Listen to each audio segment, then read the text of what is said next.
Seahawks. Let's move on to defense. Looky here, boys. The top of the list.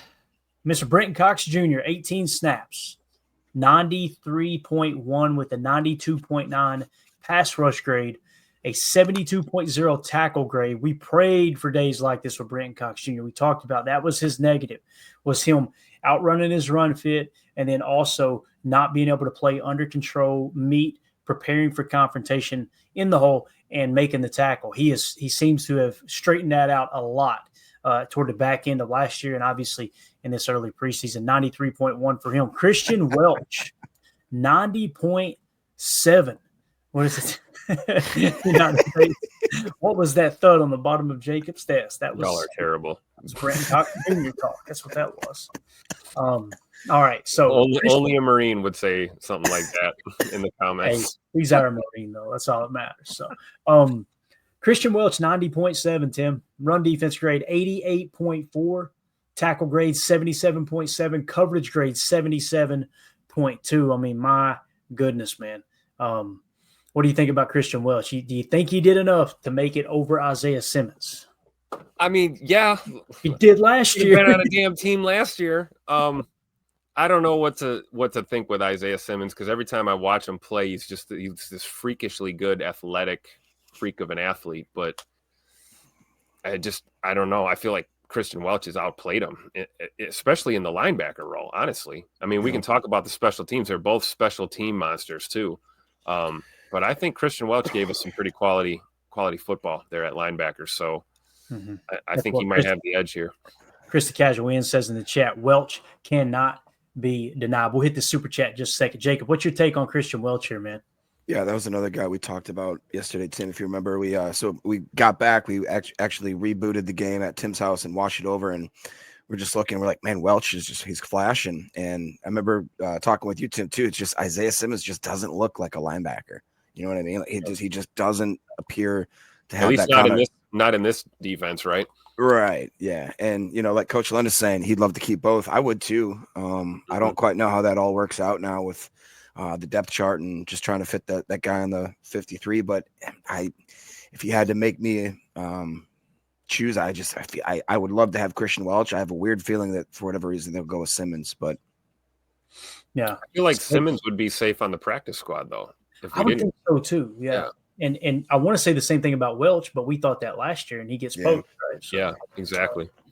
Celestial Prophet with the super chat, thank you so much. Said, I hope Chris Brooks is running back 2 or 3. He's so underrated. His pass protect is elite, and his run game is underrated. I agree that he's underrated, but man, Emmanuel Wilson though, he looks so good.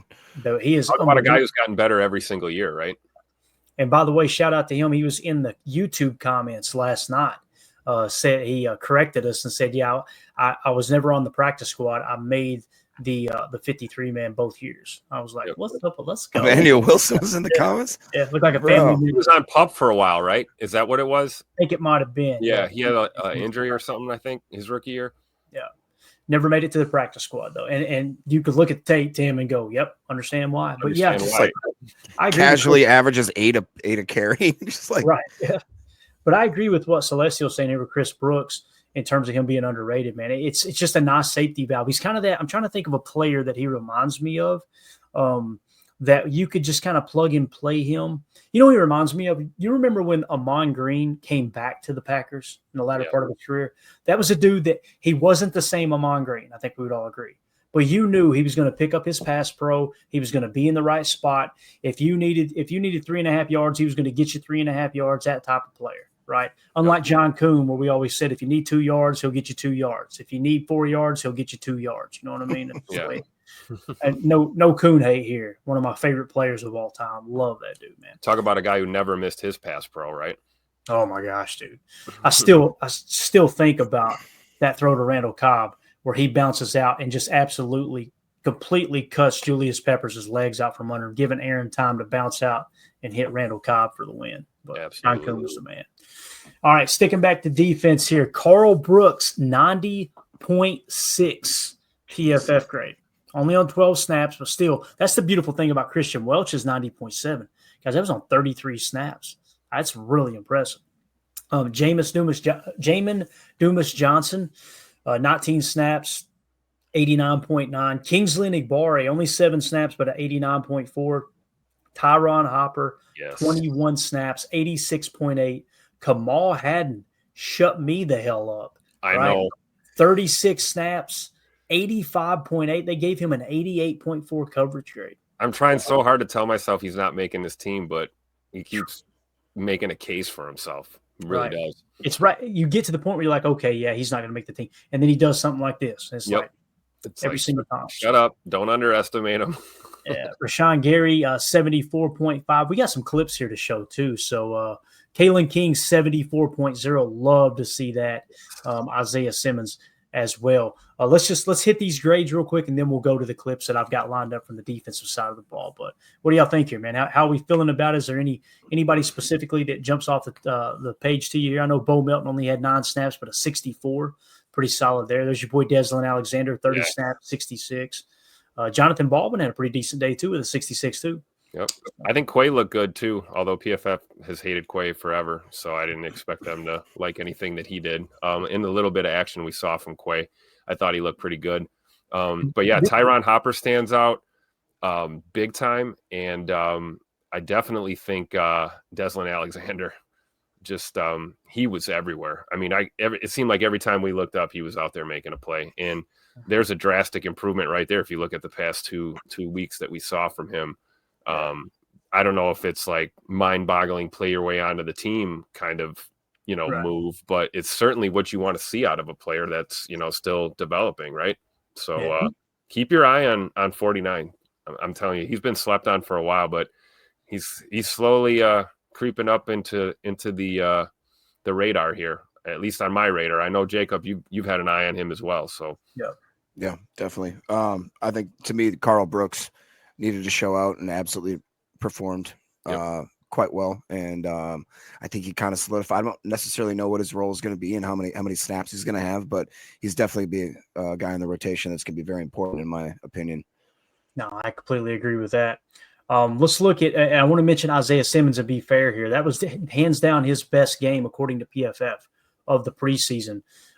29, 28, and then yesterday a 70.3 with a 76.4 coverage grade. So obviously played a pretty good ball game. Nonetheless, though, 2025 preseason grade a 30.5.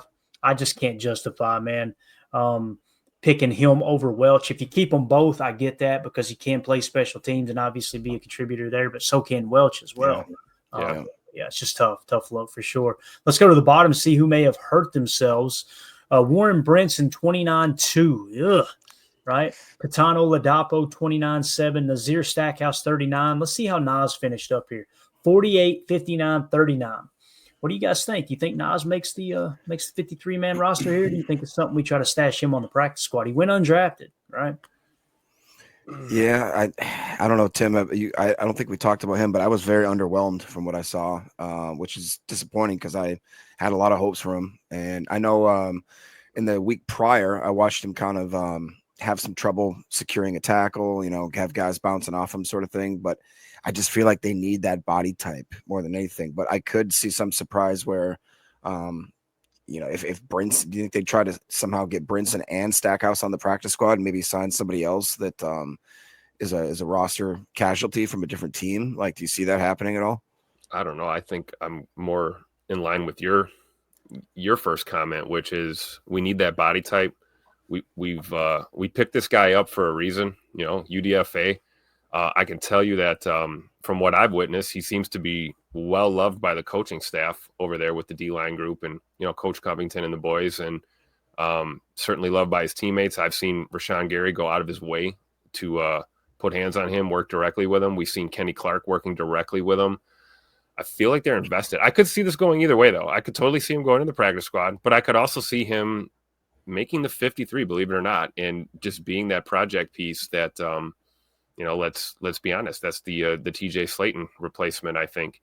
And, what a shocker. A UDFA rookie is taking a little time to develop. I'm not ready to cut and run on him. I think practice squad at the very least, and maybe a slight chance that they keep him around. I don't know.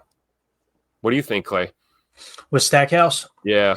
Yeah, for me, I think I would it depends on where you got to make up ground at other positions, but I'd rather try to get Nazir Stackhouse onto the practice squad than take away, say, I mean, you could name a handful of players, right? Like, if you wanted to go, at the safety position, you want to keep an extra safety, or if you wanted to stash an extra corner, if you wanted to put another wide receiver on the team, I can't justify keeping Nas Stackhouse.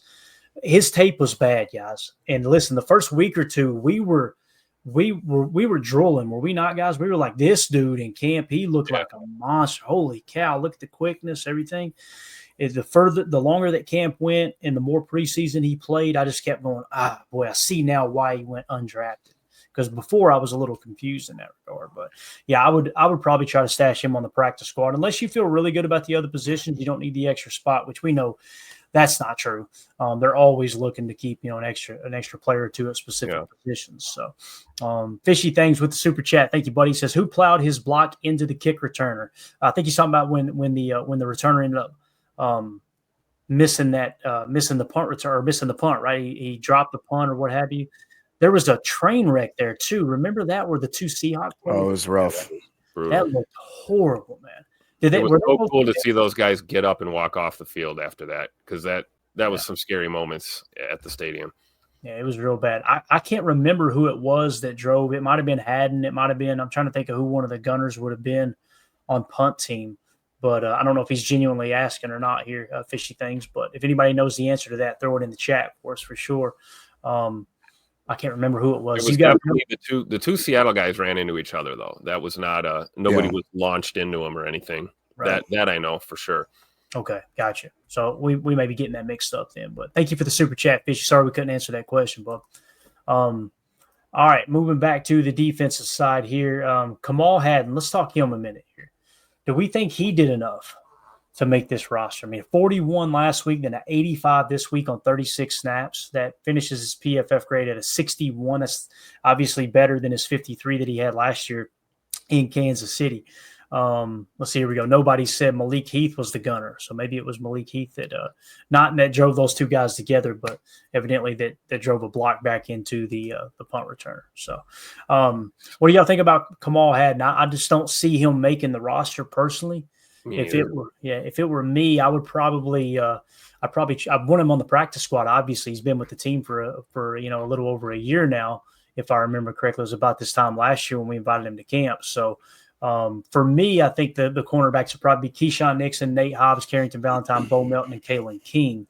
If you carry 6, maybe Haddon makes it, but you'd be picking Haddon over Valentine, Micah Robinson, and Tyron Herring. What do y'all think? Do you think Kamal did enough to make the team, or is he strictly practice squad? That's the question we're asking, right? Is one good preseason game enough to make the team? Yeah, for me, I don't think in Matt LaFleur's team, I don't think it is. But to that point, he played a hell of a game yesterday. We saw it. We were right there. We saw it with our own eyes. I wouldn't be mad if he was on the practice squad, but if he made the 53, like you said, in a scenario where maybe we're keeping 6 and it's him and not Valentine, I could see that too. It could go either way. Again, this is what we say at this time every year, right? I don't want this job. No, have fun, Goody. Have fun, Matt and Jeff and the boys.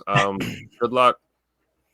Yeah, I have to agree. I mean, Kamal Haddon definitely played better than I expected. I was very down on him the last week, but it was just another guy that flashed, like we talked about. Kalen King just seemed like the moment he rose to it, and that he deserves to be on this 53, in my opinion. I agree. All right. Yeah, Kalen King has really, really amped it up here lately. And again, he only played 19 snaps yesterday. We may have widened it out. Oh no. PFF let us down, man. See if we can get it to pull up here. Maybe it's just Kalen King's page. Yeah, it is. It's just Kalen King's page. That's the Packers. They tapped into PFF and said, "Stop showing his stuff. Don't let anybody see his stuff." All right. So maybe they are going to try to put him on the practice squad. I don't know. But anybody else on defense y'all want to hit before we get into some of the tape? I mean, I know we got Quay Walker's interesting, right? Only 5 snaps, but I thought he looked good yesterday. I don't know how he got a 53.2 in that short amount of time. Evidently, he blew a coverage because he got a 44.7 coverage. So good to see Quay on the field again, though. With Edge Coop, with Tyron Hopper, give you a little glimpse at what these stack backers are going to look like. It was cool. Really cool to see him out there making a play in tandem with Edge Coop. That was awesome. Yeah, I agree. And also, like, nobody says Tyron Hopper. I just thought he just kept flashing, and every week it's more and more entertaining to, like, obviously we give a lot of flowers to Quay and to Coop because they deserve it. But the emergence, if we could have 3 really solid linebackers, I don't remember the last time that was a thing in Green Bay. So we could have 5. I mean, right. He's pretty damn solid too. We just talked about Christian Welch. I mean, we could be looking real good in the middle, guys, for sure. Yeah. And shout out to RW, says Go Pack Go from Portugal. Let's go, man. Appreciate it. Nice. Thank you so much for tuning in here from halfway. We gotta add Portugal to the list now. Yeah, man. We got to get that map. I got to stop dragging my feet, man. We've got, like, I don't know, 20 or 25 different countries that we've got viewers in, which is really, really cool, man. And I think some of them just tune in like it's comedy hour, hear my accent. They're like, what these guys are doing over here. My goodness. Tyron Hopper finishes the preseason with a 90.1 PFF grade on 95 snaps. This coaching staff needs to give him the week 1 nod over Isaiah McDuffie in the base 4-3. That was my take over on X. I want to get your all's take on it because, man, I cannot stand the thought of how Edger and Cooper, how they had to slowly ramp him up last year. Injury in camp, didn't get enough reps that they felt comfortable putting him on the field. If we had had Cooper out there a little earlier, I think things would have been even more different there early on in the season. We need to get Tyron Hopper out there, man. I don't know how y'all feel. I want to get your take on it. What do you think? Does Tyron Hopper, should he start over Isaiah McDuffie as the third stack backer in our base 4-3? Or do you think it's something that you still roll McDuffie out there and ease Hopper in? I'm going to say I think he's earned it. I really do. The question is, are they going to go that route right away to start the year? I could see a scenario where maybe he's not in that role right away, but you never know. Maybe by week 2 or 3, there's a change. But I certainly think that he's made enough strides between this time this year and last year. He does. He doesn't look completely different, but he looks like a more polished player and definitely more comfortable out there. I think he looked a little uncomfortable at times last year, which is understandable as a rookie. But I'm excited. I think you're right. I really do, Clay. I think he's earned it. Yeah, and you guys know how much I love Zay McDuffie. So this is not on Isaiah McDuffie at all, but I think it's fair to say that Tyron Hopper has earned that spot in the base. And he's going to look great with Coop and Quay and Hopper, man. That could be that nucleus that we're talking about, right?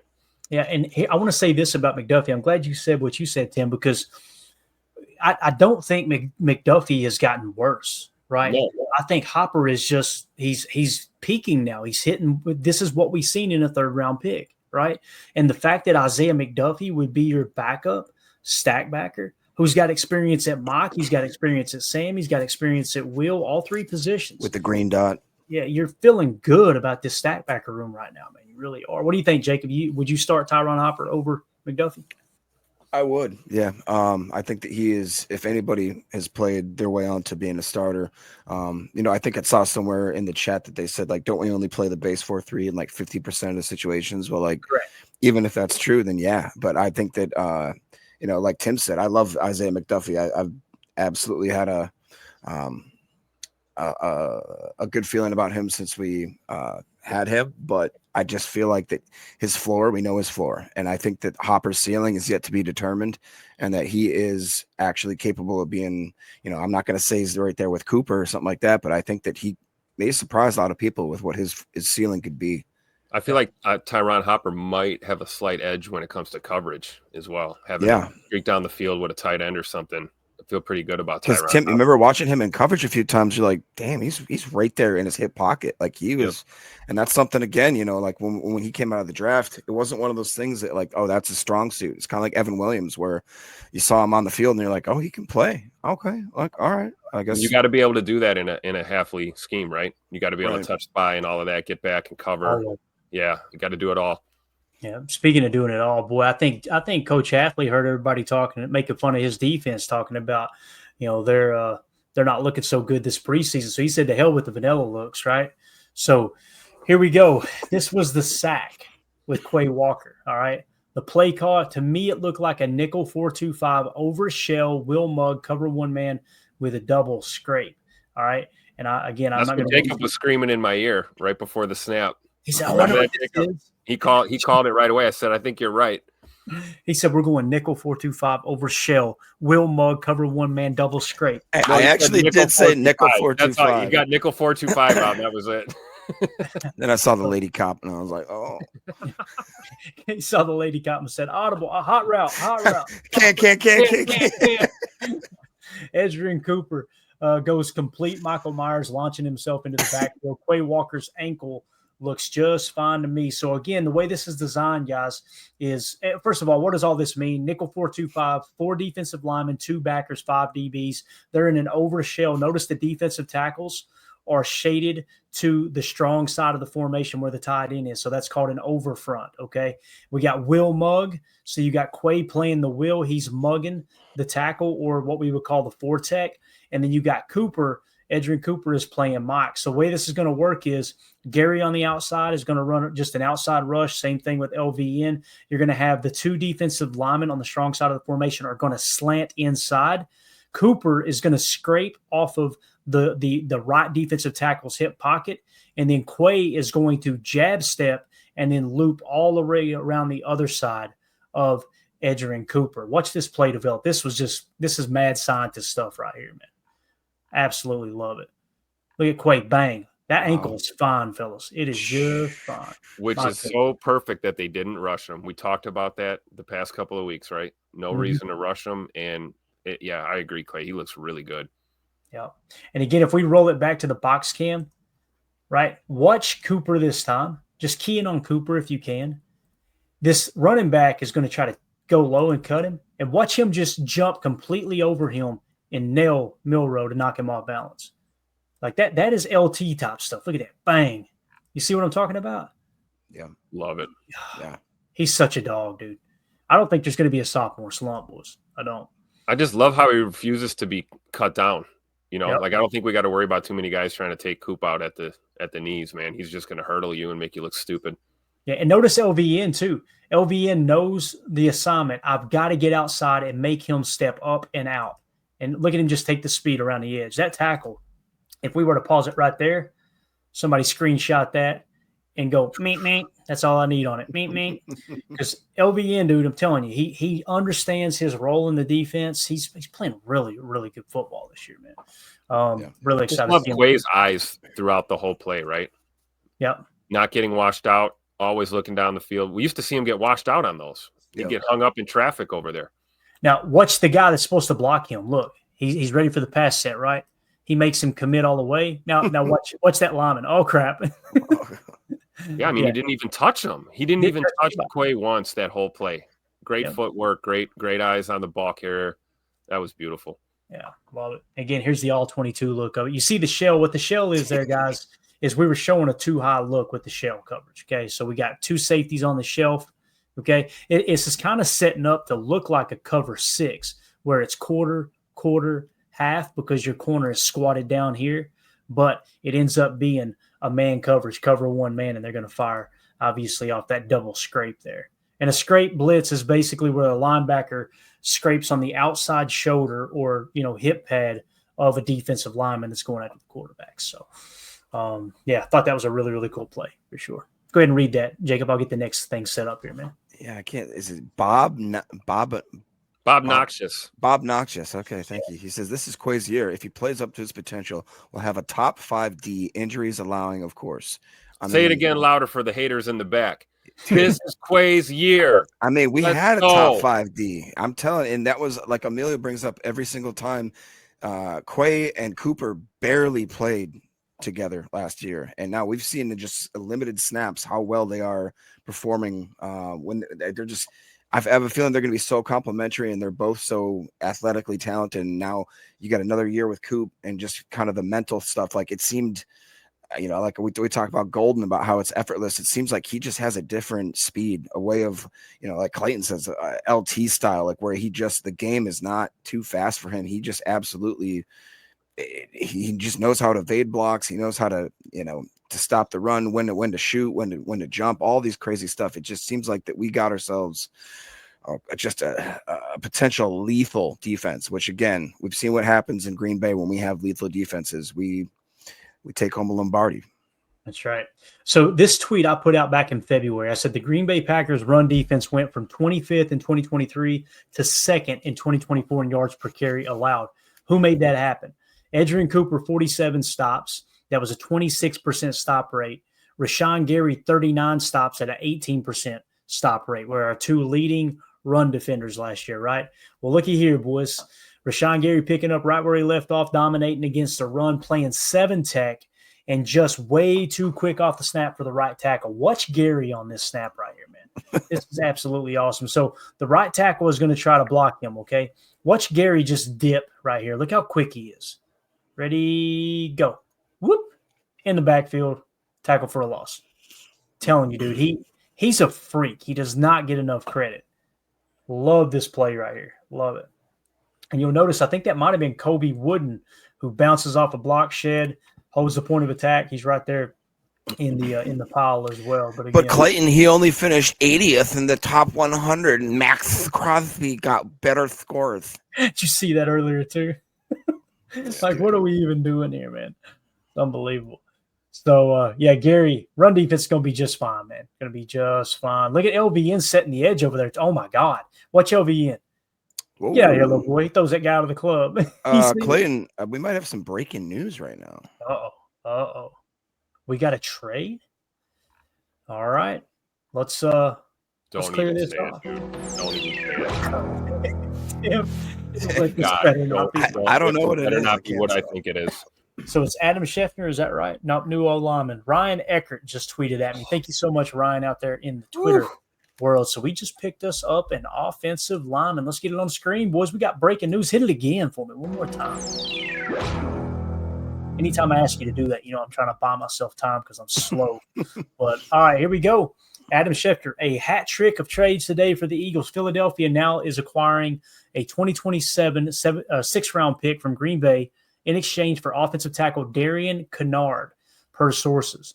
It is the Eagles' third trade today and the second involving an offensive tackle. The Eagles also traded for offensive tackle Fred Johnson, then traded Kennard, who already is a 3-time Super Bowl champion at the age of 25 years old. So he's a young whippersnapper. Loving the ink, too. My man looked like that's the guy you want to walk down a dark alley with, right? You know what I'm saying? So I like the move, too. Yeah. 2027, not 26, 27, sixth-round pick. That's a nice roster move, I think. Let's see if we could pull it up on PFF here. You guys talk about it for a second. Jacob, what do you think, man? Just adding a little bit more depth. We were just talking about the offensive line. This guy obviously going to make the roster, so that shakes everything completely up. Yeah, I was just going to say, like, what implications does this have? And we talked about trying to get some experience. It's very a Packers move to have a guy that, again, very young, but already has 3 Super Bowls under his belt. Somebody that's obviously seen very high-end experience and, played for a team that we argued had probably the best, line on both sides of the ball the last few years. Like, that's exactly what we're trying to kind of mold our offense and our defensive line about, just having more studs in the trenches. I don't know, man. I like it. What do you think, Tim? My head went right to where Coach Lenz is thinking, does Telford still make this roster? Because we went with a tackle. Because my first thought went to like Lacita Smith or some of these interior guys. When I saw we picked up a tackle, I'm wondering what that does when it comes to our roster projections here. I mean, he kind of fits the mold, 6'5", 322, says Greg Rice. So obviously we like them big old dogs up front now. And a 6th round, I hope so. Having a hard time finding him here. This ain't a good sign, is it? Greg Rice, thick. We got him. All right. 5.32 RAS. So, not the craziest, but again, it's offensive line. So, yeah. And this is kind of odd. It's got 2022 and then 2024. There's nothing in between. What is up with that? And I should know who this guy is. He actually played for the Kentucky Wildcats. 5th round selection, pick 145. 61.3 was the PFF grade last year. Minimal snaps, so 71 snaps, I think. So 6'5", 322. They continue to go big, though. No doubt about that. So Darian Kennard, your newest Green Bay Packer. We'll see, though. We'll see what happens. All right. That's the kind of trade I want to hear announced. Yeah, Bill. Yeah, just these subtle little pickups in the trenches, right, Tim? We don't need to go sell half a Lambeau Field to try to pick up a pass rusher that's going to eat up $41 million in cap. Yeah. But, what do you think about Joseph's? I believe he means Donovan Jennings gone. Yep. I think I can see that. I can see that, man, for sure.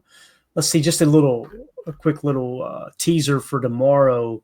So Matt Schneidman had Donovan Jennings making the team, both him and Kadeem Telford making the 53. So, yeah, Donovan Jennings out of those. It's either Donovan Jennings or Kadeem Telford would be the odd man out, I believe. Right? Yeah.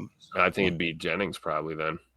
I would put Jennings on the practice squad and keep Kadeem Telford. I agree with you, Tim. Yeah, that's the route I would go to. So there you go, man. Who was it that originally told us this in the chat that this happened, this trade? Oh, man. Do you have it starred? I don't think I do. It was whoever it is. Just know we appreciate you. Okay, I just wanted to give credit there. So, but yeah, all right. So moving along here, let's talk a little Javon Bullard. We're gonna get ready to wrap up here real quick, and my wife's gonna be mad at me. Surprise, surprise. It was B. Timmy. B. Timmy. All right, thank you so much, B. Timmy. So last year, or actually January 6th, earlier this year, I said Javon Bullard has been far from perfect, but most rookie second-round picks are. However, he really shows promise in the slot as opposed to safety. Great job blowing up the smoke route to a significantly larger pass catcher. And then, lo and behold, we got a clip here from the game yesterday. Javon Bullard is a natural slot cornerback and plays his best ball in and around the box. Great anticipation in this cover one hole call. Recognizing the assignment, the Y stays home. So he immediately shifts to a spy contain on Jalen Milroe. Bullard matches Milroe's elite speed, as you can see here. Watch Bullard run down Jalen Milroe, who obviously had a blazing 40-yard dash at the combine. So you'll see him kind of set up, square up. This is what Bullard does well, guys, right there. And I know that you look at that and go, it's not that big of a deal. It is a big deal. If he doesn't press him there, Milroe's got more time to get beyond the line of scrimmage or find another target on down the field. Watch how Bullard presses inside real quick. Looks like Quay picks up the Y here. And then he settles in the hole as they pass it off and he's all over him, man. Absolutely all over him. So talk about body control, right? Mm-hmm. Being able to go right like that, stop on a dime, not go ass over tea kettle and look stupid. Yep. That's incredible. That's all Bullard right here. I mean, he literally forced an incompletion here. Yeah. Love it. And again, that's what he does well, Jacob. I love him in the slot. Love Bullard in the slot, man. Yep. Yeah, I agree. No, I mean, just real quick, me and Tim saw him last night yesterday, and we were just like, man, he just looks like that's where he should be. That's where he's comfortable. It looks like where his skill set can be improved and where he can actually reach his potential. You guys know I love Bullard. I'm not ready to give up on that kid yet, and I think that he's got his best football years in front of him. Yep. Built to ass. That's right. Know what I'm saying? It's always the know what I'm saying that gets me. All right. Nate Hobbs is a dog. I can't wait till he's back on the field. Oh, yeah. Let's go. I'm going to get y'all's take on this. Carl Brooks wraps up the 2025 preseason with an 89.6 PFF grade on 45 snaps. We may be looking at the third-year leap that we were expecting in year two. Tim, you remember last year in camp, he dominated during training camp. Everybody talked about Matt LaFleur was constantly saying, great job, Carl. Great job, Carl. Like you could hear it every practice. We expected a big jump last year. He took a step back, obviously, right? To what was it? He went from in 2023, he was a 77.5, and then he stepped back to a 60. This is preseason grades, right? And to me, he didn't play as well as I expected him to in the regular season last year. But boy, oh boy, is he off to a fast start here. I mean, you're talking about an 89.6 PFF grade. You think about those defensive tackles: Devontae Wyatt, Kenny Clark. Who's number 3 in the middle? It's got to be Carl, right? Is there anyone I'm missing that would be your number 3 defensive tackle other than Carl Brooks? We had that conversation about Stack. We know it's not going to be Stack probably, right? And I'm with. I think even with a little step back last year, we've always believed in the type of player that Carl Brooks is, and the potential to be the type of player I'm sure he wants to be, which is lights out all the time. I don't know. I don't have an answer for that, Clay. That's a great point. If we were to pull up the depth chart real quick, let's just take a quick glance, see if there's somebody we're missing here, right? I mean, the only other one you could think of would be Wooden. I think that he's outperformed what I thought. But I just, like you said, man, Carl Brooks decided to absolutely show up, and I'm here for it, dude. Yeah, and see, I'm kind of I'm not as high on Colby Wooden as everyone else is. Everybody else, I think I'm the only person I'm like, I don't think he's had a good camp.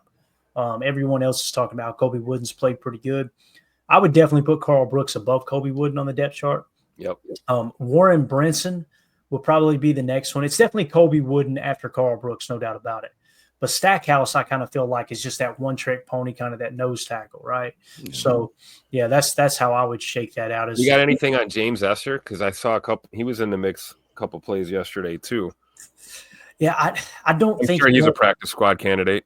Yeah, I don't think he has a shot to make the 53 at all, and I'm sure you agree with that.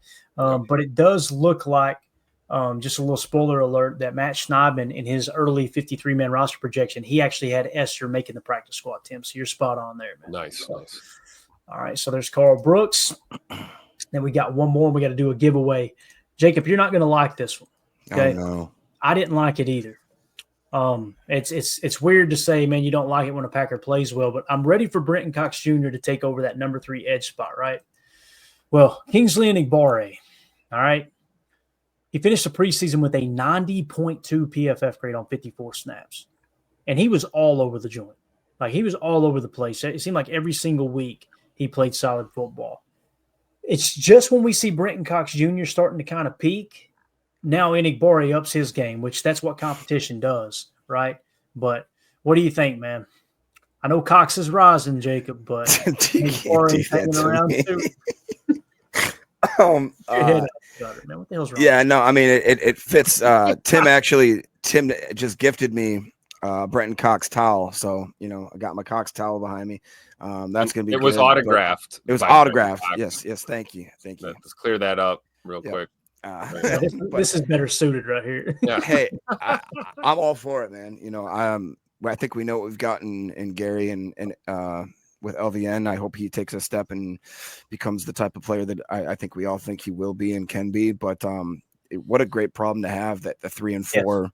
If you have to think about, I loved Enagbare. I love JJ Kingsley coming out, and I think the injury kind of took a major setback to his career, and I believe that when he came back, he didn't quite test himself enough, or didn't trust that knee and the recovery process.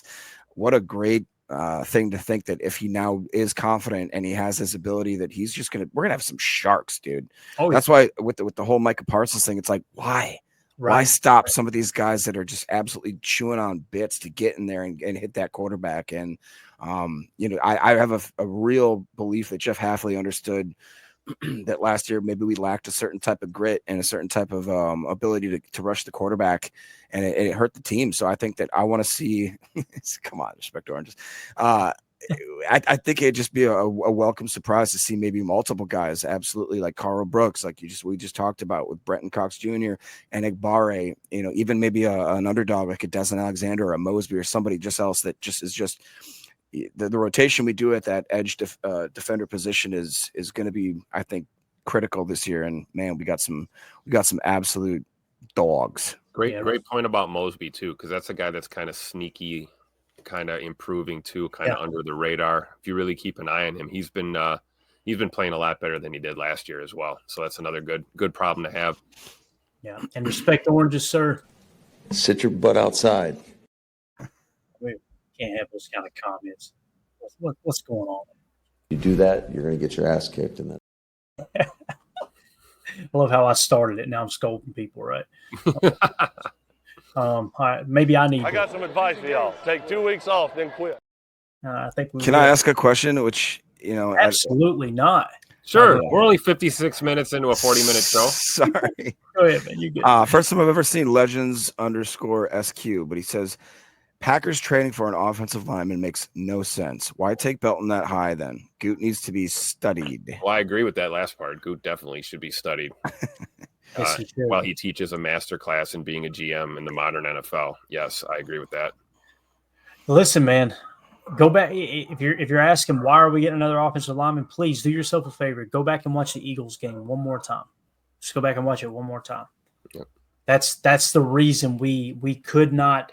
Kept it close for a second, made that little bit of a comeback, if I remember correctly, but offensive line just absolutely crumbled, man. It took one injury and everything went all to hell, right? So what did you do? You go out and get Aaron Banks. You draft Anthony Belton in the second round. What this tells me is they took Anthony Belton in the second round thinking this guy could contribute right away. Okay, he's not far enough along. Let's go grab another veteran and shore up the bottom side of that offensive line and just keep this thing moving. I like the move.